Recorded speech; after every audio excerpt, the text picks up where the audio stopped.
Eh bien bonjour, c'est Olive pour ce numéro 2 des Vieux de l'Info. Alors on se retrouve aujourd'hui avec Monsieur Dramalcar. Bonjour Bonjour, Dramalcar. bonjour. Et avec Monsieur Roudoudou. Bonjour les jeunes.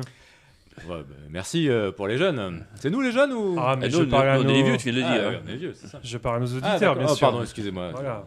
Mauvaise Nos interprétation, chers excusez-moi. auditeurs, c'est rien, c'est rien. Très bien, alors quel est le sujet du jour, messieurs?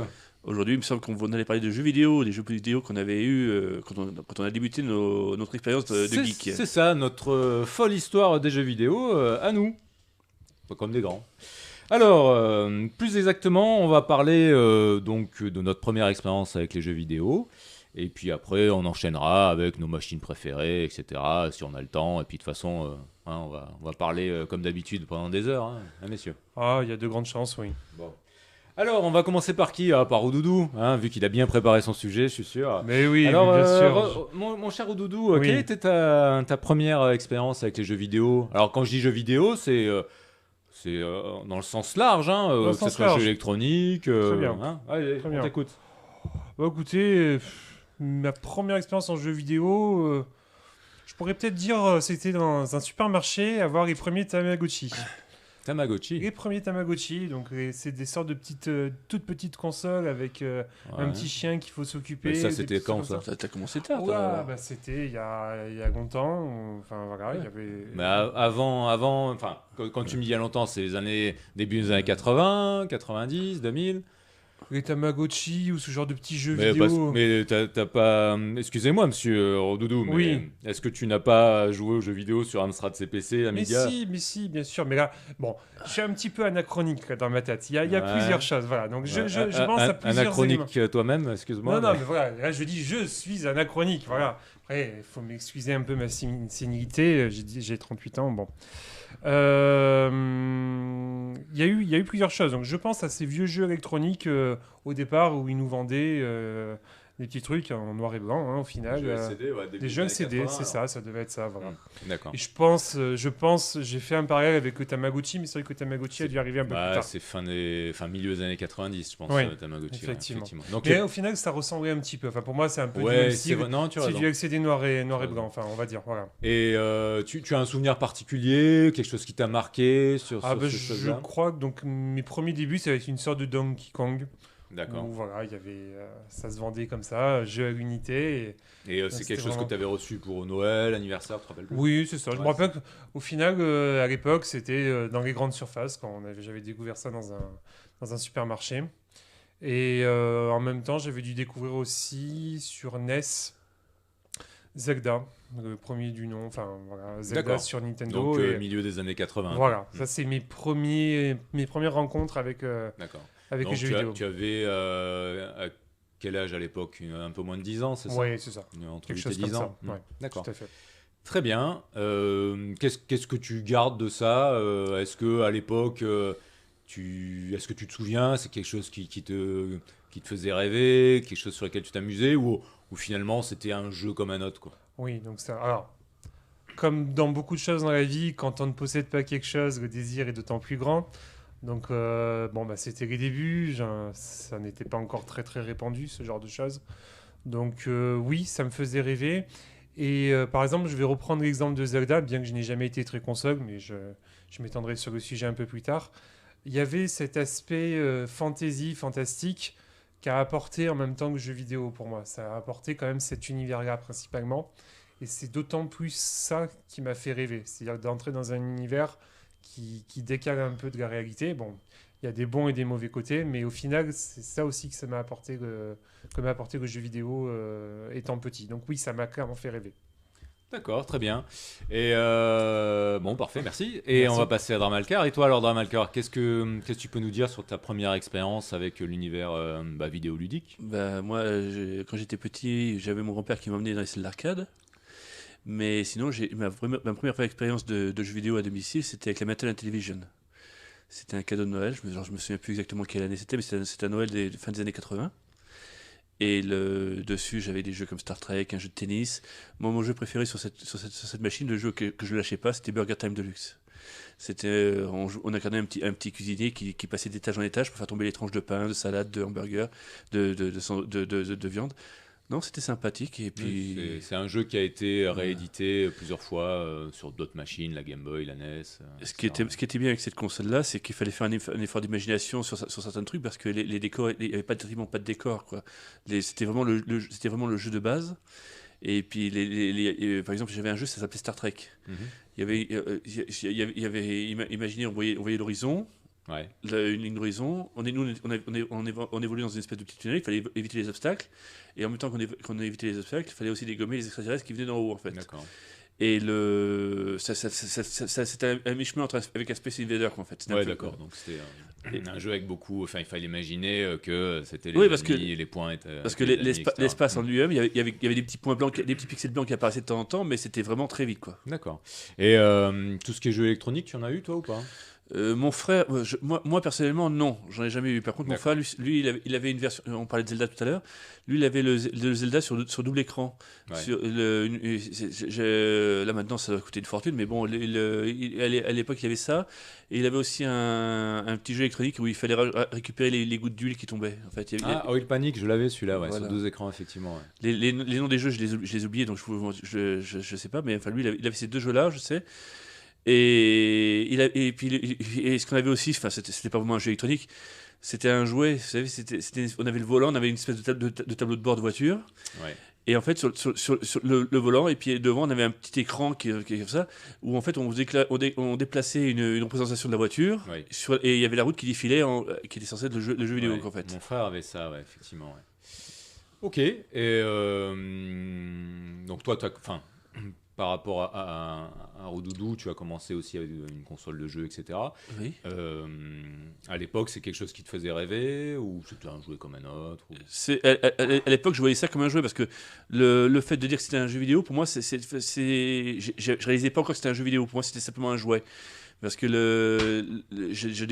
c'était vraiment les débuts, je découvrais vraiment les jeux vidéo, quoi. D'accord. Et je voyais ça plus comme un jouet. À chaque fois que voilà. L'avantage que j'avais, c'est que ma mère était assez fan de cette pseudo-console et que, Ah oui et que c'était elle qui achetait les jeux, quoi, en fait. Ah d'accord, elle jouait. Voilà. avec vous, d'accord. Voilà. Ah, bah, Le Burger Time, c'était elle qui se l'était acheté pour elle. Et finalement, c'est moi qui passais le plus de temps dessus, quoi, en D'accord. fait. Et au niveau ordre de prix, tu sais pas combien ça valait à l'époque C'était en France, je sais que c'est très très cher. c'était cher. Je sais que ça, on avait acheté un jeu de tennis pour pouvoir jouer à deux, ma mère et moi. Ouais. Et je sais que c'était en francs. Je sais plus combien c'était, mais je sais que c'était au moins plus de 400 francs. D'accord. C'était plus de 400 francs le jeu, quoi. Ok, mais très bien, À merci. l'époque, c'était une sacrée somme, quoi. Parfait. Bon, quant à moi, à mon expérience, moi alors, plus loin que je m'en souvienne, j'avais eu un jeu électronique qui était sur Robin des Bois en fait. Et donc ça, je me rappelle, c'était la tante de ma mère qui nous avait ramené ça des États-Unis. Parce qu'en France, ça se faisait pas trop. Et on avait eu ça. Moi, j'avais eu Robin des Bois et mon frère avait eu un jeu qui s'appelait Le Dentiste. Où tu devais soigner les caries en fait. Il y a des caries qui s'installaient. T'enlevais les molaires et compagnie. Non, en fait, tu as les caries qui attaquaient les dents et donc chaque dent avait trois couches de noir en fait jusqu'à ce que tu perdes. Il fallait enlever, comme la plupart des jeux du. C'était l'espèce de un petit peu. Il était une fois la vie avant l'heure, quoi. Ouais. Donc on avait eu ça et puis un peu plus tard, mon frère avait eu donc le fameux poste de pilotage de voiture comme tu m'avais dit, ou Voilà. qui n'était pas vraiment un jeu électronique puisque là c'était de la Oui, mécanique. Hein, c'était un jouet, c'était un jouet. un jouet, mais c'était vraiment sympa. Et puis après, un peu plus tard, j'avais eu un jeu électronique de Pac-Man, ce qu'ils appelaient un tabletop à l'époque. Et c'était Pac-Man, tu avais la reconstitution de la bande d'arcade en mini avec un stick. Et j'avais eu ça, donc c'était assez sympa. Et puis après, bon, on était passé. Moi, je suis passé en console. Enfin, d'abord en ordinateur, on a eu l'Amstrad CPC 464. On l'a eu en 87, c'est ça. J'avais 10 ans. Et après, donc l'Amstrad en 89, je suis passé à la Game Boy, noir et blanc. Et un an après, à l'Amiga. Voilà. Donc, ce que j'en retiens de cette époque-là, c'est vrai que moi, les jeux LCD, quand j'ai vu ça, enfin, je savais pas du tout ce que c'était. C'est la première fois que je voyais ça. Et je me rappelle, je restais scotché des heures dessus. Bon, à l'époque, j'y arrivais pas très très bien. Maintenant, je pense que si j'y rejouais, ce serait peut-être moins passionnant et moins dur. Mais en tout cas, ouais, je retiens que pour moi, c'était impressionnant. Et après, souvent, alors j'ai un peu omis ça, mais souvent on allait aussi à la fête foraine, à Antibland à l'époque d'ailleurs. Et il y avait des bandes d'arcade. Ça existait déjà? Ça existait déjà, ouais. Je me rappelle quand j'étais petit. Et on jouait aux bornes de l'époque. Et notamment, j'ai souvenir de Pole Position. Donc ça doit être quoi, 85, 86, Pole Position. Un jeu de moto. Je sais pas, c'était Hang-On à l'époque déjà. Et pas mal de jeux style Space Invaders et tout ça. Bien avant les jeux un peu plus modernes, style Monaco Grand Prix, tout ça. On avait ces jeux-là. Et je me rappelle qu'on y jouait un petit peu, mais bon, ça durait 2 secondes parce que c'était tellement dur et nous on était tellement peu expérimentés, mais ça nous faisait rêver. Après, les jeux d'arcade ont toujours été difficiles quand même. Hein, oui, bah c'est pour voilà. C'était le principe d'essayer de faire dépenser de l'argent. Voilà. C'est ça. Tant qu'on est dans les salles d'arcade, il y avait un jeu moi qui est sorti bien plus tard, bien évidemment, mais que j'adorais et quand on allait en Anti-Blanche justement et que à chaque fois qu'on y allait, je voulais absolument y jouer un petit peu, une petite partie. C'était Mad Dog McCree. Oui. Où en fait, c'était un rail shooter. En fait, tu avais un flic qui se défilait devant toi et tu devais tirer sur les bouteilles. C'était un western et tu devais. Voilà. Tu interagissais. Alors si tu es très sage, je te le ferai tester tout à l'heure parce que je l'ai acheté sur l'iPhone. Il est sur l'iPhone. Ah oui. Donc je l'ai si tu veux. Mais je l'avais aussi sur PlayStation 3. Bah, ton frère il l'a maintenant parce que j'ai pas été. Tu l'as racheté. Et on joue avec les PlayStation Move en fait. D'accord. Et en parlant d'arcade, moi je me rappelle d'une machine d'arcade qui était quand même assez mythique, c'était le pilotage de l'avion, je crois que c'était Afterburner. Alors il y avait le siège qui bougeait. Il y avait Afterburner qui lui allait sur 180 degrés. Voilà. Et tu avais G-Lock qui est la suite, qui lui allait sur 360 degrés. Alors moi j'ai jamais pu tester ça, mais il paraît que c'est extraordinaire. Toi, de toute façon, dans les manèges, t'es toujours malade. Si je me suis souvenir, j'ai souvenir d'une fois où on était tous les deux dans un manège anti-blanc, une sorte d'espèce de centrifugeuse, où avec mon poids, j'étais écrasé. Oui, c'est pas que j'étais malade, c'est que j'étais comprimé par ton poids, Bastien. Déjà que je suis pas très léger, mais en plus, là, avec la centrifuge, tu étais carrément pulvérisé sur le côté. Je confirme. Il me manque 2 côtes depuis. Très bien, donc on va passer à nos interrogations suivantes. Donc, qu'est-ce qu'on avait dit là ? Ah oui. Première console. Quelle console ou ordinateur avez-vous possédé dans votre expérience vidéoludique ? Donc jusqu'à maintenant, on fait du début jusqu'à maintenant. Qui veut commencer ? Vous, ouais. Allons-y. Donc ma première expérience. Enfin, ta première console que tu as eue en fait, ou première ordi, ta première machine en fait que tu as eue. Première machine que j'ai eue, qu'on m'a donnée, mais que j'ai jamais trop réussi à faire fonctionner parce que je sais pas si c'était pleinement fonctionnel. C'était un ZX81. Oh, trop fort. T'avais ça, toi. C'est une très très vieille machine qu'on m'a donnée, mais elle était peut-être incomplète, donc voilà. Et tu avais le lecteur de disquette ou cassette ? Non, il n'y avait pas tout. Voilà, il y avait vraiment pas grand-chose. Mais donc bon, j'étais ça, c'est vrai que j'ai pas pu en faire grand-chose. Bon, j'ai beaucoup joué chez d'autres personnes. Au final, je me rappelle de l'école. Parce qu'à l'école, j'ai commencé sur du Thomson MO5 et du Thomson TO7. Et c'est vrai qu'à l'époque, on avait l'informatisation des écoles et on a tous commencé, enfin la plupart en tout cas, sur du MO5, du TO5. Voilà, donc c'était impressionnant. Hein. On faisait du basique, je crois, ce genre de choses, et ça me plaisait bien. Avec les disquettes 5 pouces 1 quart, voilà, des grosses disquettes. Après, chez des amis, j'ai connu le CPC 464 et le CPC 6128. Ouais. Mais moi, ma première vraie expérience, ça a été avec l'Amiga 500. D'accord. Donc, c'est la première machine que j'ai possédée. Oui. D'accord. Et après ça, est-ce que tu as... Alors, toi, je sais que tu n'es pas très console, mais est-ce que tu as eu des consoles quand même, vraiment à toi ? Alors, j'ai pas été très console. J'ai quand même expérimenté ce que ma sœur s'était acheté une Sega Game Gear. D'accord. Voilà, donc j'ai un petit peu forcément emprunté la console de ma sœur. C'était une belle console, mais c'est vrai que la portabilité, vu que l'énergie s'épuisait très vite... Oui, il y avait, je crois, 2 heures ou 3 heures avec les piles seulement. Ouais, c'était pas... Donc en fait, c'était transportable plus que portable, mais c'était quand même sympa, il y avait des jeux sympas. Donc j'ai pas vraiment possédé, mais j'ai pas un petit peu joué à la Game Gear. Et après, je l'ai échangé sur Saint-Raphaël...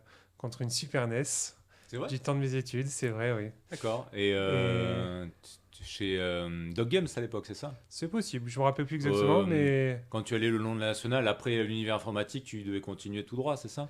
Je rappelles suis plus même pas sûr. C'était peut-être sur un marché aux puces ou un truc comme ça. d'accord, ok. Une sorte de troc. Ah, Game d'accord, Gear ok. contre SNES. Voilà. Et voilà. Du coup, j'avais un peu joué. Du coup, je crois à Zelda, il me semble. D'accord. Voilà. Ok. Mais c'est vrai que je suis toujours resté très ordinateur et pas console. C'est vrai. Mis à part, là, c'était vraiment une exception à ce que D'accord. j'évoque. Et petite question, est-ce que ta sœur est au courant que tu lui as vendu sa console ou... J'avais dû trouver un arrangement avec elle. Donc, quand j'avais fait procéder au troc, c'est que ça, j'avais échangé contre autre chose. Je me rappelle plus quoi, mais Oh, un voilà. paquet de Pims? On avait trouvé une solution. Voilà. Ça avait D'accord. plus d'importance. Et donc du coup, donc l'Amiga, après tu es passé...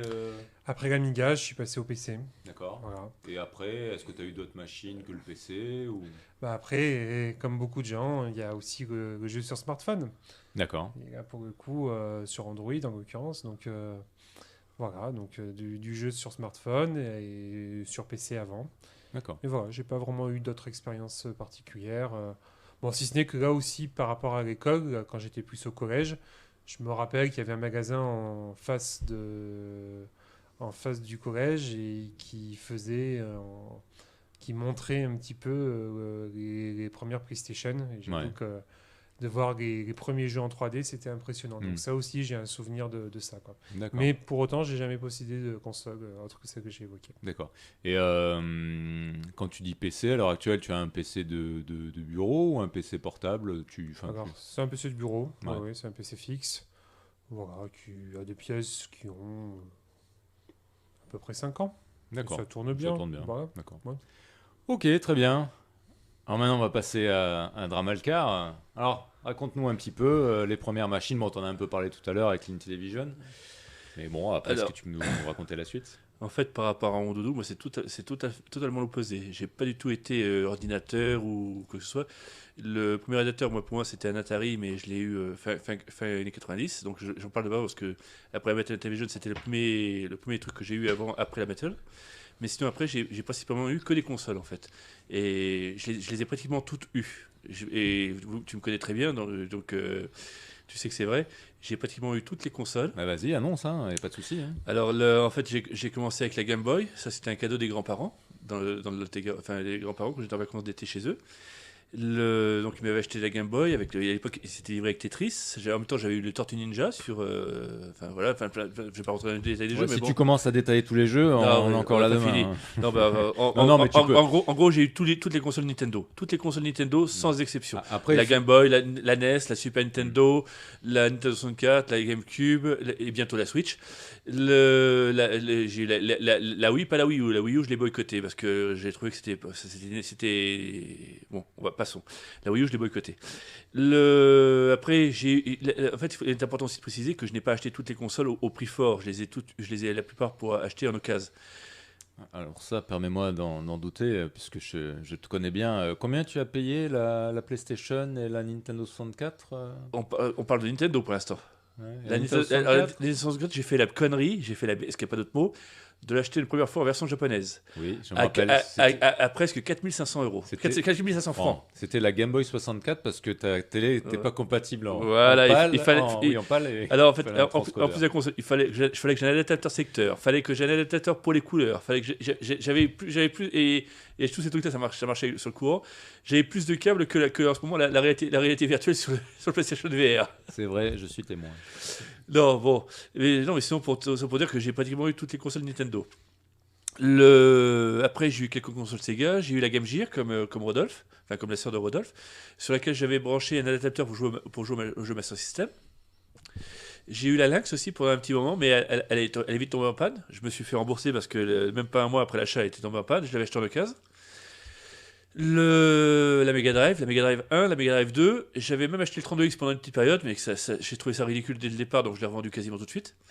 J'ai eu la CD Philips aussi, j'ai eu la CD Philips en occasion, qui n'a jamais marché comme je voulais parce qu'il fallait une carte vidéo pour jouer à des jeux comme Mad Dog McCree, dont on parlait tout à l'heure. Après, sur Sony, j'ai eu la PlayStation 1, la PlayStation 1 premier modèle, la PS1. Non, en fait, ce qu'on peut dire, c'est que tu as eu quasiment toutes les consoles du marché Voilà, et à partir du début des années 90 quoi. À partir de la Game Boy. En fait, mais après- je suis resté trop longtemps qu'avec la Game Boy. Ouais. J'ai laissé passer. En fait, la NES, je l'ai laissé passer la NES. La NES, en fait, après la première console que mes parents m'ont acheté, c'était la Super Nintendo, c'était en 90-91. Et à partir de là, je suis rentré au lycée, dans un lycée professionnel et quand je m'y rendais, j'avais un magasin qui m'avait fait découvrir. Games. Je voulais pas le citer. Bah, tu peux. Voilà. Et à partir de là, dès que j'avais un petit peu d'argent à dépenser, j'allais chez eux, j'achetais des jeux pour la Super Nintendo, bien évidemment. Et quand j'avais les moyens, je me prenais une vieille console. J'ai commencé avec la Mega Drive, parce que à l'époque, il y avait la Super Nintendo et la Mega Drive qui se faisaient la guerre, donc je voulais avoir la Mega Drive aussi pour avoir des jeux comme ça. Finalement, je me suis rendu compte que la Super Nintendo dépassait la Mega Drive de très loin, sur beaucoup de domaines. Et sinon, après, j'ai commencé à acheter les consoles en occasion. Donc j'ai acheté la NES. Pour la Nintendo 64 dont on parlait tout à l'heure, j'ai fait la bêtise de l'acheter deux fois. Une fois la version japonaise, une fois la version française. La version française, bon, je l'ai payé quand elle est sortie, comme ça, fin des. Oui, c'est ça. 96. Ouais. Plus tard, il me semble. Je faisais les saisons d'hiver. Je l'avais acheté après mon service militaire. Je l'avais acheté pour mon service Il n'est pas militaire. sorti en été 96 là Ou en septembre non, 96 je confirme, je l'ai acheté après mon service militaire. Il venait de sortir. Je vais aller regarder sur Wikipédia. Voilà. Continue. Elle est sortie en 98-99, pas plus tôt. Et après donc Et voilà, bon, j'ai tout dit, que j'ai eu toutes les consoles. Et puis là, j'ai déjà réservé la Switch pour la Nintendo Switch qui va sortir début mars. Voilà, avec le Zelda. Donc voilà, je suis toujours fan de Zelda. C'est toujours pareil. Comme je vous disais tout à l'heure, j'ai eu toutes les consoles Nintendo. Et sur toutes les consoles Nintendo, j'ai toutes les versions de Zelda qui sont sorties. Mais la PS4, tu l'as par exemple? Qu'est-ce que tu as Non, comme la console PS4, la PS4, en fait, au début, la Next Gen, je voulais la boycotter. Et puis j'ai finalement craqué, mais j'ai craqué pour la Xbox One en fait. Et j'ai pratiquement aucun jeu en physique. J'ai que des jeux en dématérialisé en fait. D'accord. Et donc tu vas me dire, la Nintendo 64, elle est sortie en quelle année? En France, en septembre 97. Non, j'avais raison. Tu disais 96. Bah oui, mais tu disais 98, Oui, mais 99. 97, elle est sortie, t'es sûr? Septembre 97 en Europe et un an avant au Japon. Elle a mis un an pour sortir en France. Alors oui, ça doit être ça. Et en fait, je l'avais acheté moi quand à la sortie de Ocarina of Time en fait. Ocarina of Time, il est sorti en 98-99. C'est possible. Et ce que je me souviens, je m'ai été fait livrer, je faisais les saisons d'hiver à Isola 2000, Ouais. et je me l'ai été fait livrer par courrier. Ah oui. Par contre, tu n'as pas eu tout ce qui est console NEC, Core Graphics, etc. Non, tous ces consoles-là, à vrai dire, je n'avais même pas entendu parler. Quand je regardais les magazines, je voyais bien que ça existait, ce genre de Ouais. choses, ces consoles-là.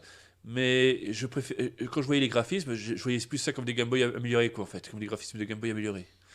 Ouais, enfin, oui, tu parles de la version portable, ok. Bon, ok, très bien. Une console, excuse-moi, je Vas-y, finis comme ça. Une console que j'ai toujours voulu mais que je n'ai jamais pu m'offrir, c'était la Neo Geo. La Neo Geo, c'était une grosse bécane. Eh ben moi, je l'ai eu. Oui, ben on connaît les riches. Après, il peut dire que j'ai déboursé 4000 euros, 4500 francs non. pour la Nintendo 64 en japonais. Lui, il dépensait autant pour un jeu. Lui. Ah non, mais je l'ai acheté la Neo Geo à 100 € avec 2 manettes et 3 jeux. Quand elle valait plus rien. Maintenant, oui. tu vas dans un magasin de rétro gaming, Oui. tu revends tes trucs, tu te fais une fortune. Hein.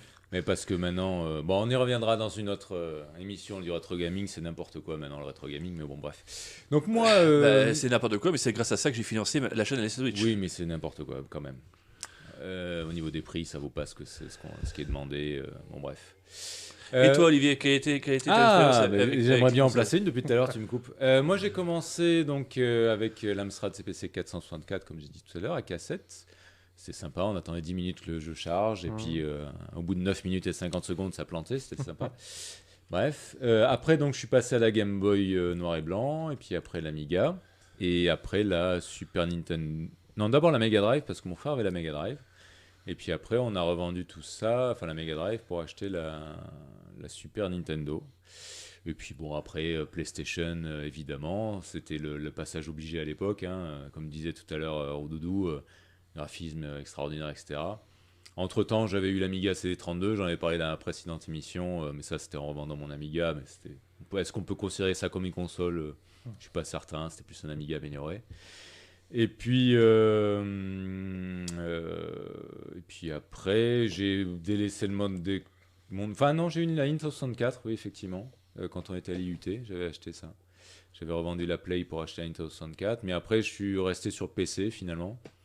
J'ai eu la chance après de travailler pour des magasins de jeux vidéo, donc je pouvais avoir les consoles gratuitement. Donc j'ai eu quasiment toutes les consoles à partir des années 2000 sans forcément les payer. Voilà.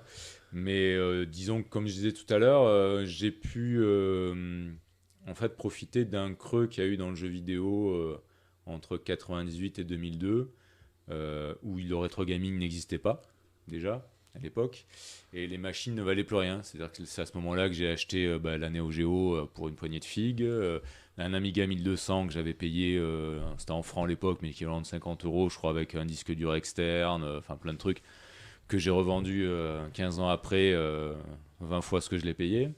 Est-ce que j'ai eu une bonne idée? Je sais pas, mais en tout cas, j'ai pu me payer sur cette période-là parce que j'avais travaillé pendant les vacances, etc. J'ai un petit pécule.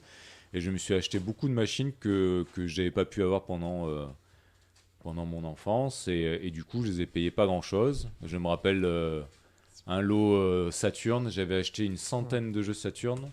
Je crois peut-être quasiment tous les jeux qui sont sortis en France.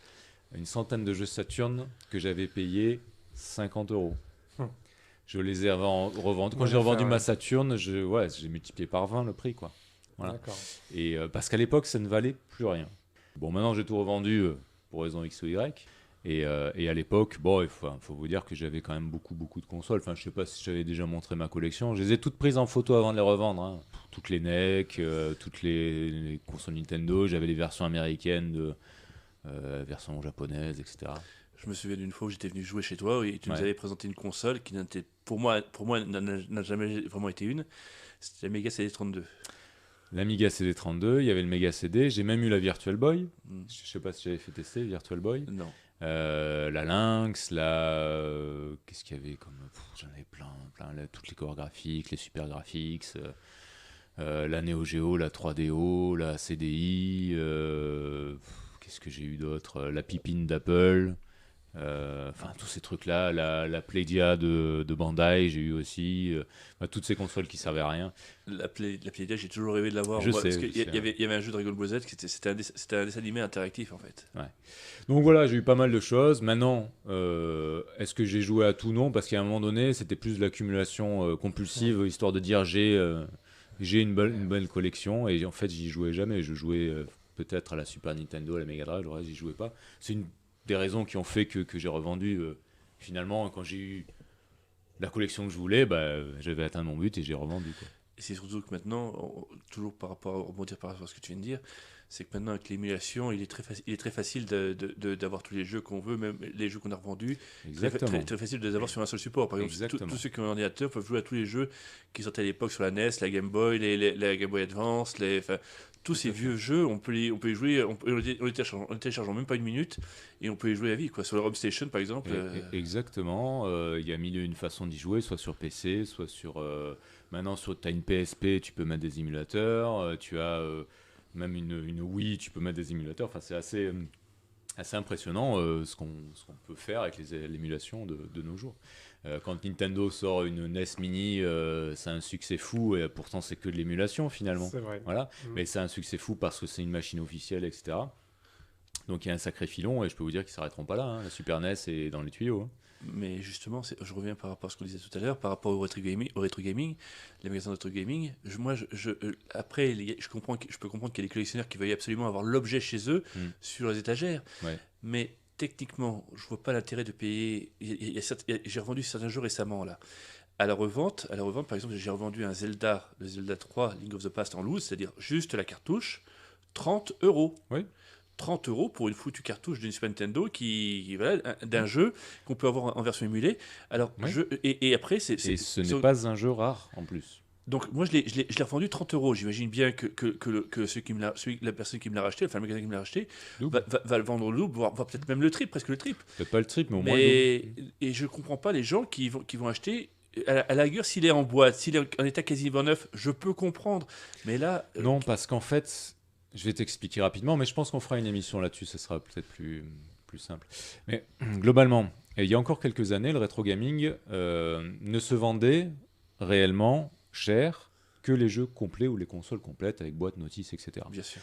Le marché du loose, ça valait rien. Un Zelda en loose, ça valait 10 €. Maintenant, ça vaut Voilà. 30 €, c'est ridicule. Donc pourquoi ça vaut 30 euros? C'est que le grand public maintenant s'est mis au rétro gaming. C'est une mode. Oui. Avant, le rétro gaming ne touchait vraiment qu'une poignée de personnes. C'était peut-être 1% de la population. Et ça, c'est Maintenant- c'est en grande partie dû à des personnes comme le joueur du grenier ou l'un Oui, et nerds puis- qui mais font on des est- vidéos sur Internet. On est en plein dans le vintage, c'est-à-dire que les 33 tours reviennent.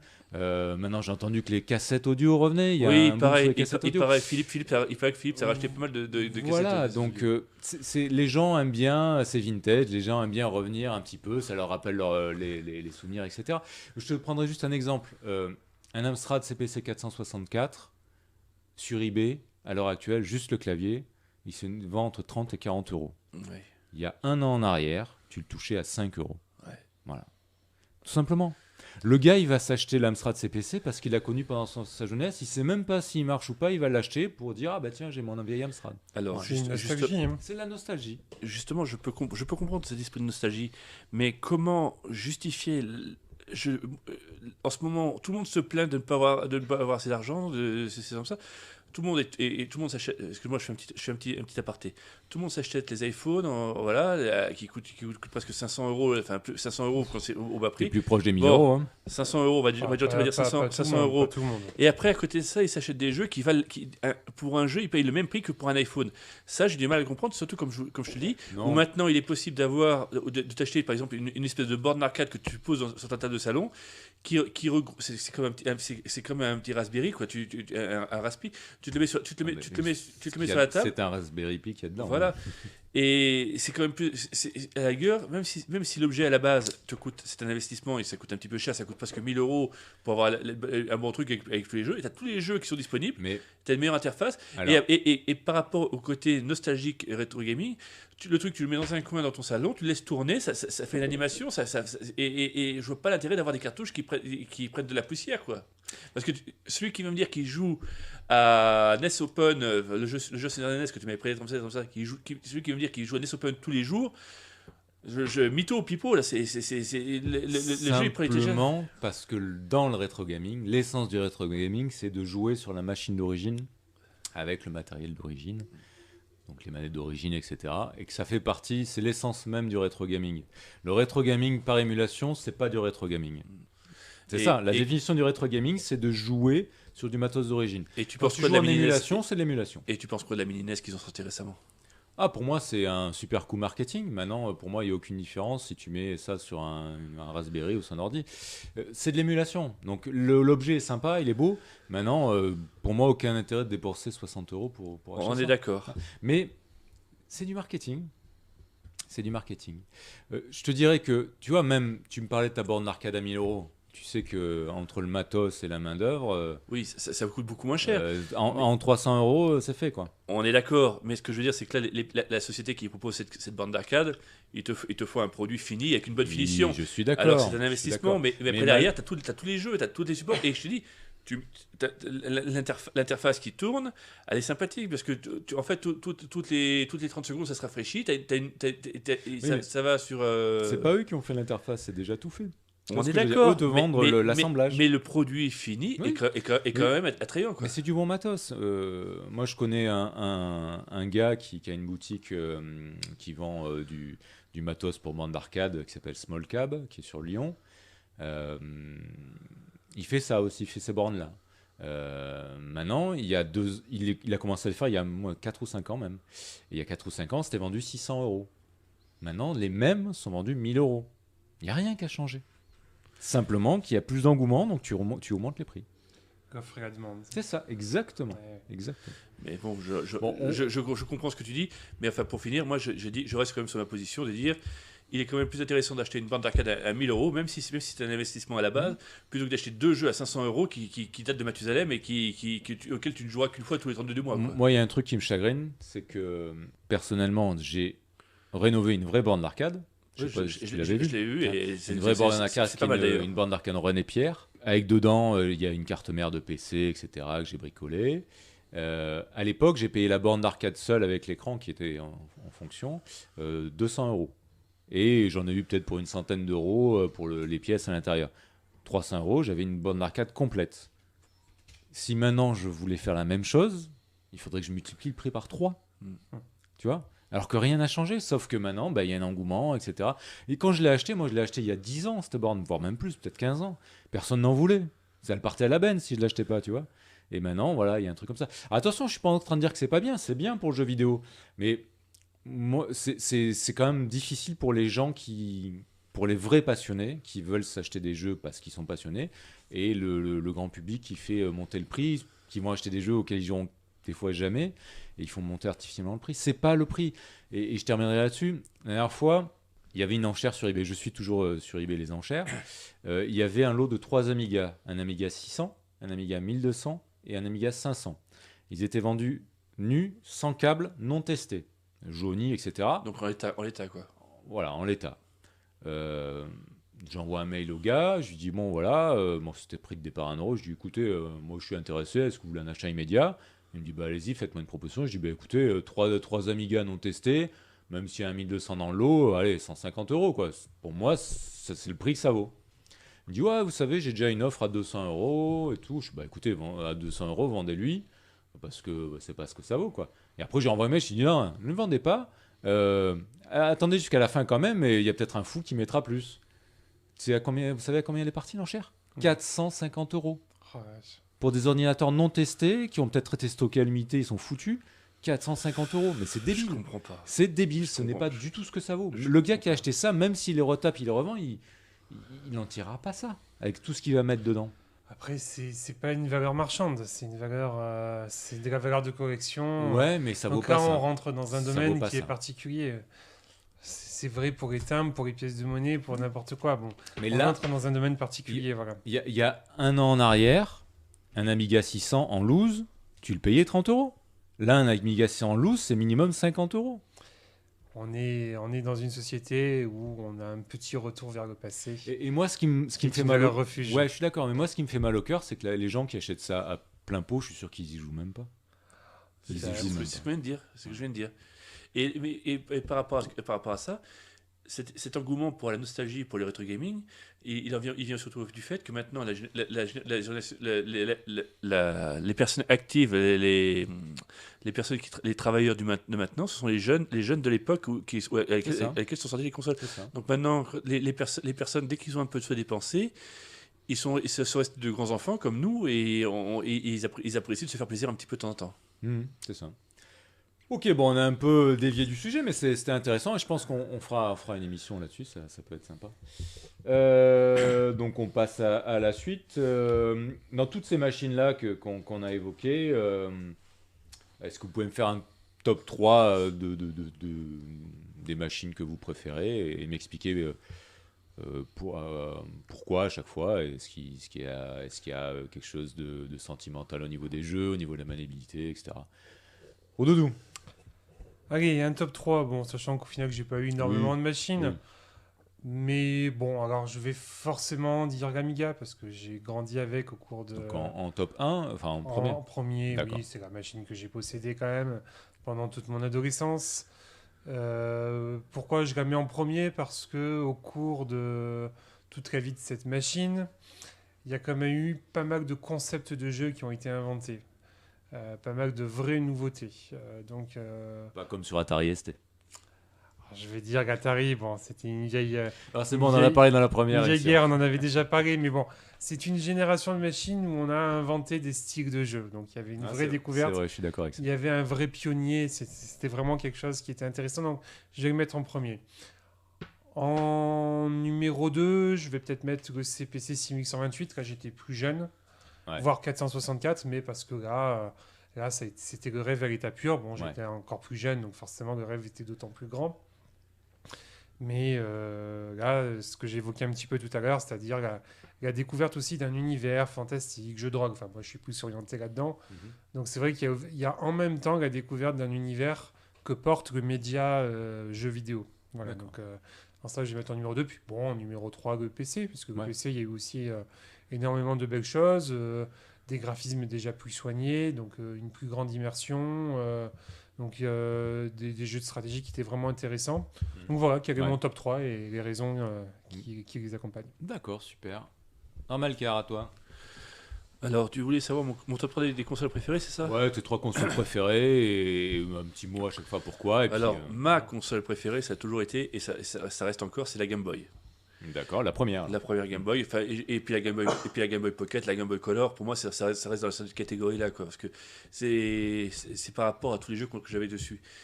C'était c'est ma console préférée parce que c'était ma première vraie console de jeu que mes grands-parents m'avaient offerte. Je te dis, j'ai commencé avec Tetris et Tortue Ninja, Ouais.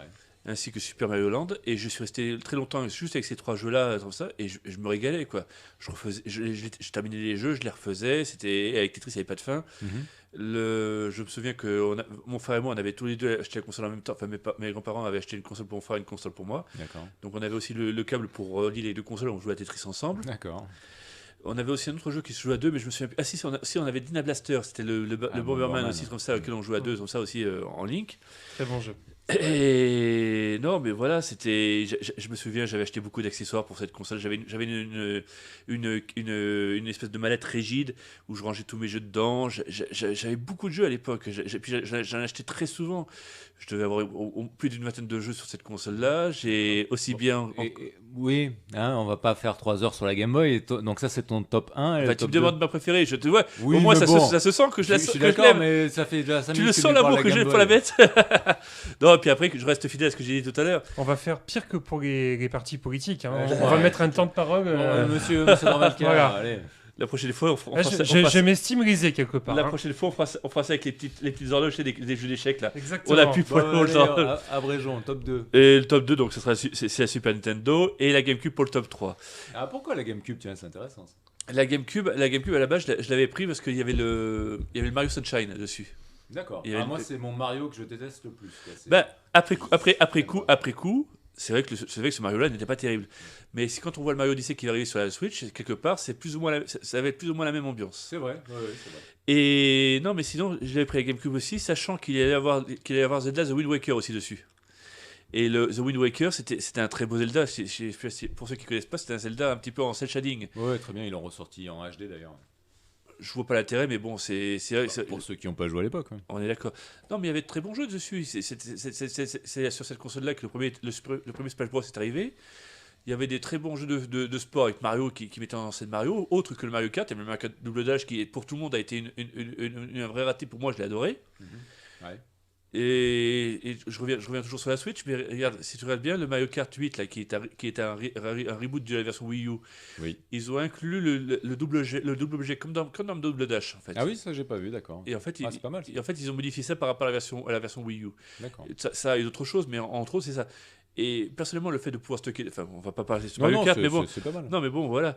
Et donc, par rapport au top 3 de consoles, je te dis, la GameCube sera bientôt chassée par la Switch parce que je pense que la Switch a un très bel avenir devant elle. D'accord.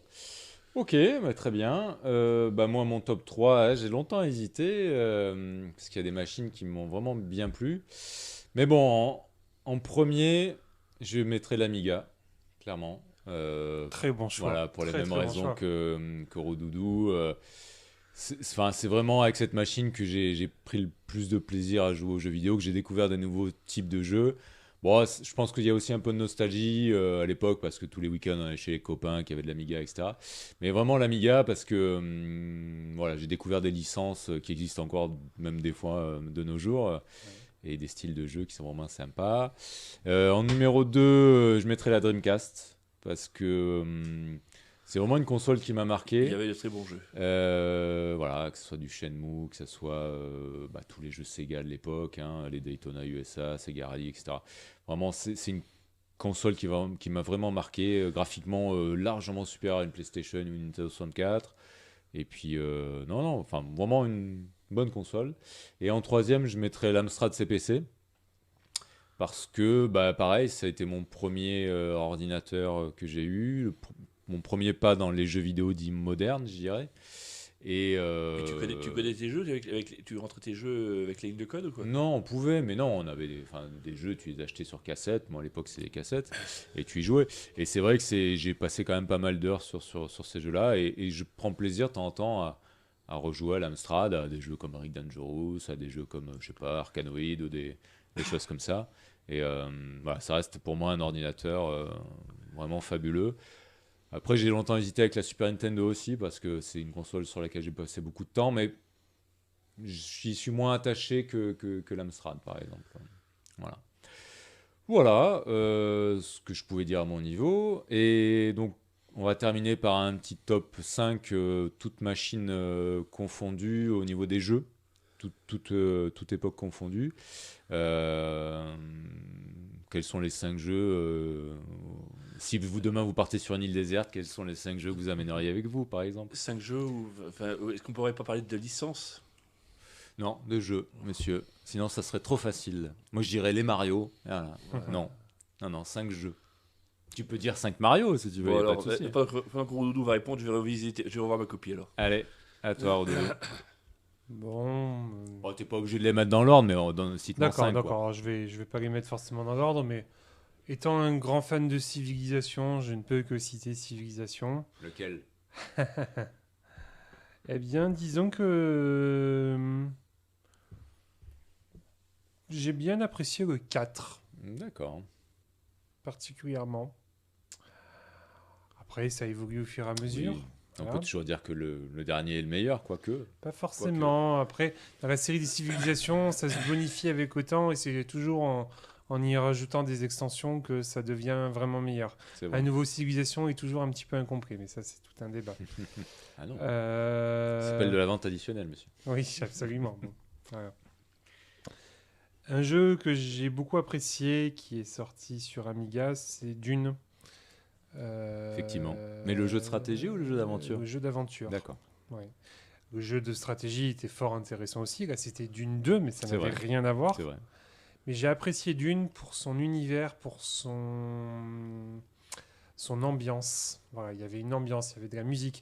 J'adore le studio Cryo, parce que c'est Cryo qui est derrière. C'est vrai. Donc des Français qui ont fait des jeux avec une ambiance qu'on retrouve rarement. Voilà. C'est vrai. Donc j'ai beaucoup apprécié Dune. De manière générale, les jeux français ont la French Touch a des choses intéressantes. Un jeu que j'ai particulièrement apprécié et je prends encore plaisir à jouer, c'est Croisière pour un cadavre. Ça date oui. aussi de l'Amiga, mais j'adore Les voyageurs du temps aussi. les voyageurs du temps. Voilà. Explora. Alors là, encore une fois, je vais faire Cocorico. Ce sont des jeux français. Ce sont des grands noms comme Ugrich, comme Paul Cuisset, comme voilà. J'en oublie encore, mais voilà, des Français qui font quelque chose qui est à part, que je pourrais peut-être faire un parallèle avec la musique électronique. On dit que la musique électronique, les Français sont doués là-dedans. Bah, dans les jeux vidéo aussi, il y a vraiment une patte française au niveau de l'ambiance qui est intéressante. Voilà. Effectivement. Ce que j'ai beaucoup aimé, c'est Rose of Might and Magic. Là, c'est plus américain, mais j'ai adoré. Go 3, Go 5, voilà. Les Might and Magic aussi, de manière générale. Le dernier qui est sorti, là, Go 10, Legacy, c'était sympa. Voilà, je crois que j'en suis à peu près à mes 5. Tu en es à 5, voilà. effectivement. Je pourrais en citer bien d'autres, mais voilà. Ça va. Je m'arrête à là. Ok. Dans Malcar? Alors pour moi, mes jeux préférés, c'est très dur de me limiter à 5 jeux, mais bon, parce que il y a beaucoup de jeux que j'ai appréciés. Mais C'est bon, le but de la manœuvre, c'est bon. essayer de... Bon, je suis très fan de Zelda, ça tu dois le savoir. Ouais. Il y a 2 jeux Zelda qui sont dans mon top. Le premier, c'est Zelda 3, Link of the Past. The Link to the Past. The Link to the Past. Ça, c'était vraiment un jeu auquel j'ai joué, j'ai rejoué, je l'ai refait, dans tous les sens, notamment avec l'action play au bout d'un moment. En fait, une fois, je l'ai refait à zéro. J'ai commencé le jeu en début d'après-midi. J'ai mis le action play pour être invulnérable, enfin, ce genre de choses. Et j'ai terminé le jeu avant de dîner le soir. Alors, juste en trichant parce que voilà, je passais en mode bulldozer surtout sur ça. Alors c'est gâché le jeu, mais je sais que c'est un jeu à la base que j'avais apprécié, le scénario était pas mal. Et puis très long, ouais. Et ce qui était appréciable aussi, c'est que il me semble que c'était l'un des tout premiers jeux qui avait des textes en français à l'écran. Effectivement, c'est vrai. C'est vrai qu'avec l'apparition de la Super Nintendo, on a eu de plus en plus après de jeux avec texte en français, mais à l'époque de la Mega Drive, peu en fait finalement, avant l'apparition de la Super Nintendo, et sur la NES, encore moins quoi. Parce que sinon en général, les dialogues à l'écran étaient en anglais, comme ça. Donc, Effectivement, ouais. Non, sinon en deuxième, donc c'est toujours un Zelda. C'est le Zelda Wind Waker sur GameCube. The Wind Waker. C'est un très très bon Zelda. Il y en a certains qui l'ont pas apprécié. Moi, personnellement, je l'ai adoré. Comme le Zelda 3, comme tous les Zelda, je l'ai retourné dans tous les sens. Ouais. Je l'ai refait avec la difficulté supérieure parce qu'à la fin, quand tu le termines une première fois, en fait, tu commences avec une nouvelle tenue et en fait, cette nouvelle tenue montre que tu vas passer au niveau de difficulté supérieure en fait. D'accord. Après, tu peux reterminer une deuxième fois avec cette tenue-là. Il n'y a pas de niveau de difficulté supérieur, mais voilà. Donc, je l'ai terminé 2 fois sans tricher et encore une fois avec l'Action Point Play. Parce que ça, l'Action Point Play, sur pratiquement toutes les consoles que j'ai eues, j'ai toujours eu une Action Point Play pour tricher parce que j'aime bien refaire les jeux en mode vulnérable. T'as bien triché, quoi. Voilà. Bon, allez, top 3. Enfin, top 3. Ton troisième. GoldenEye sur Nintendo 64. Ah, effectivement.